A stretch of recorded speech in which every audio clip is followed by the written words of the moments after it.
AM 560, The Answer. Now, from the Signature Bank Studios. If you're looking for the latest news, insight into what it means, and the sharpest opinion, there's only one station in Chicago where you can turn, and it's this one. We're AM 560, The Answer. Top of the morning, Dan, and former ABC 7 political reporter Charles Thomas in for Amy J. It is gorgeous out there. Can't wait. Yeah. So a couple of weeks ago, we had Lieutenant Colonel Larry Brock on. He's a retired Lieutenant Colonel for the Air Force and one of those prosecuted for alleged crimes committed on January 6th. Brock admitted in our discussion with him, as well as in recounting his story, which he did at Julie Kelly's Substack, that he trespassed into the Capitol on that day and that he should have known better, particularly being a military officer.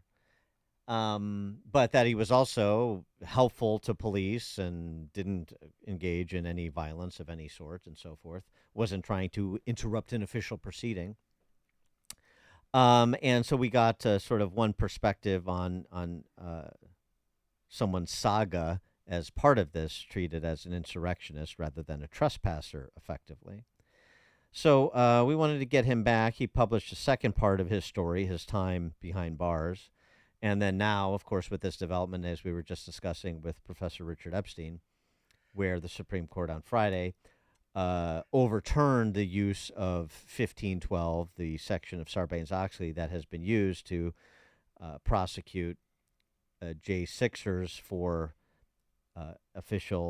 obstructing an official proceeding, prosecute them on felony charges for obstructing an official proceeding.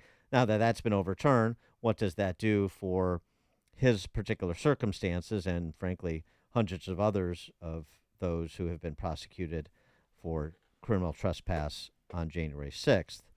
For more on this, pleased to be joined again by Lieutenant Colonel Larry Brock, who's a retired Lieutenant Colonel for the Air Force, recently released from federal prison for participation in the protest on January 6th of 2021. Lieutenant Colonel Brock, thanks for joining us again. Appreciate it. Thank you, sir. Glad that you have me on. I'm actually still under BOP custody as I'm in a halfway house right now. Right, and a then halfway house, right. Theoretically under house arrest. So what was it? So tell it. So I read the second piece, and you the second installment of your story over at Julie Kelly's Substack. You talked about reductions in your sentencing guidelines, and you can go through how that's the scoring. He said if the felony conviction, meaning the 1512 conviction, is overturned, the sentencing guideline would be further reduced to 0 to 6 months. That did get overturned. However, you write, my judge stated in an order that regardless of the outcome of the Fischer case, the 1512 case, he is going to give me a 16-month sentence. So where does that stand as far as you know? I know this just came down on Friday, but where does all that stand with you? Well, I just spoke with my attorney this morning, and he emailed the government Friday in accordance with the judge's order to provide a status within 5 days. To my knowledge, and I texted him about 20 minutes ago, the government has not responded yet. Now, in her defense, because my prosecutor is a female, she said, to him that she's awaiting guidance from the Department of Justice. So I'm fairly certain this is going to be elevated probably all the way up to Merrick Garland. So, we're still waiting. But in answer to your previous statement, yes, he said he's going to give me 16 months by stacking the misdemeanors. Now, he had previously ruled that the misdemeanors I was convicted of would run concurrently. And it's very rare for a judge to change his mind, if you will, after that. And he has cited my lack of remorse. Now, I have kept silent the entire time in his courtroom, exercising my Fifth Amendment right. So I think by saying, because I've shown no remorse, what he's really saying is the man remains loyal to President Trump, which I do.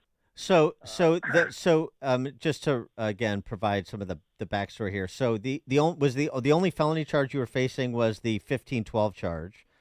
Is that right? Yes, sir. So the others are the other charge is just a single. What they're multiple criminal trespass misdemeanor charges or what? Yes, sir. Like parading and picketing. Being on a restricted, being in a restricted building, being on a floor of Congress. The funny thing is, there's I believe 2 Class A felonies misdemeanors that carry a 1-year term. One of those is actually up for appeal as well. It's Griffin versus United States. We're waiting for an appellate court decision on that, and there's a lot of conjecture that is going to be overturned as well. So I could see the felony, which directed my sentence, the number one, the only felony, and I'm going to call it the primary misdemeanor. But they basically threw the kitchen sink at us for, walking into the building. Everything that they could charge us with, they did. And now they're talking, and you said is now the judge is telegraphing sentencing you consecutively on the misdemeanors rather than concurrently, just to get the pound of flesh that he wants. That'll be interesting to see if that develops. So now that this felony charge has been ruled unconstitutional by the court, effectively,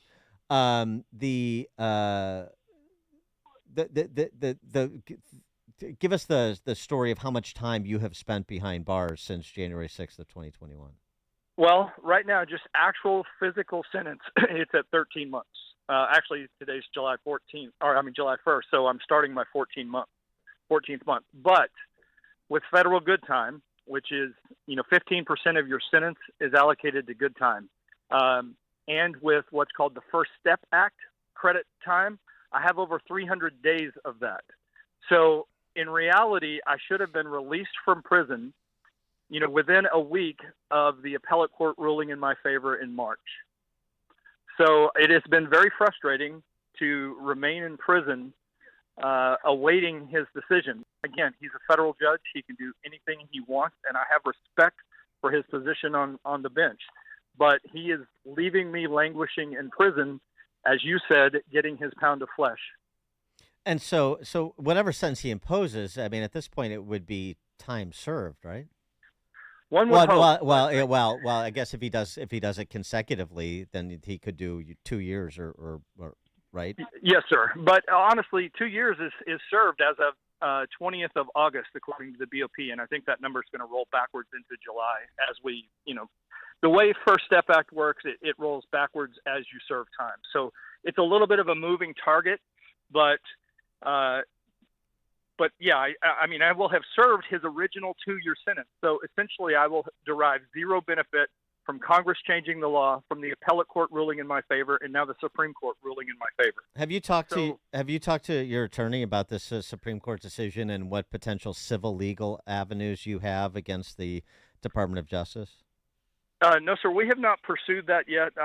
He's concentrating right now on trying to get me free, and I think that's the appropriate place. But yes, we are absolutely going to pursue remedies for this. It's just what they've done to people.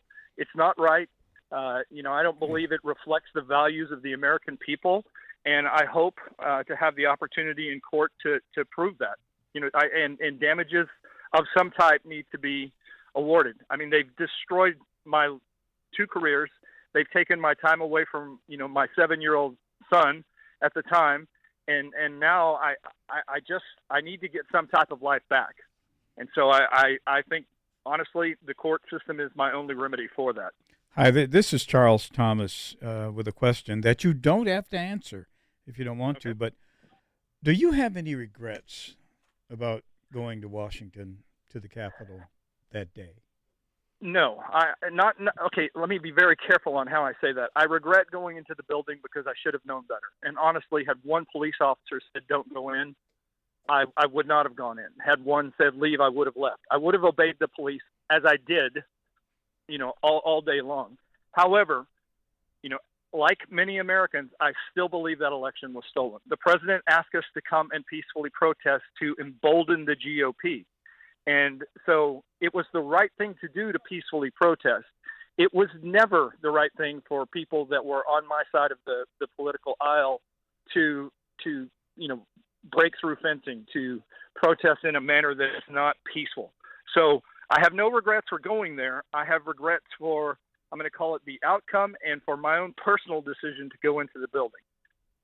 That's fair. Good answer. So the time you've been in prison, talking with, I assume you've been able to communicate with others who are similarly situated. What have those experiences been like?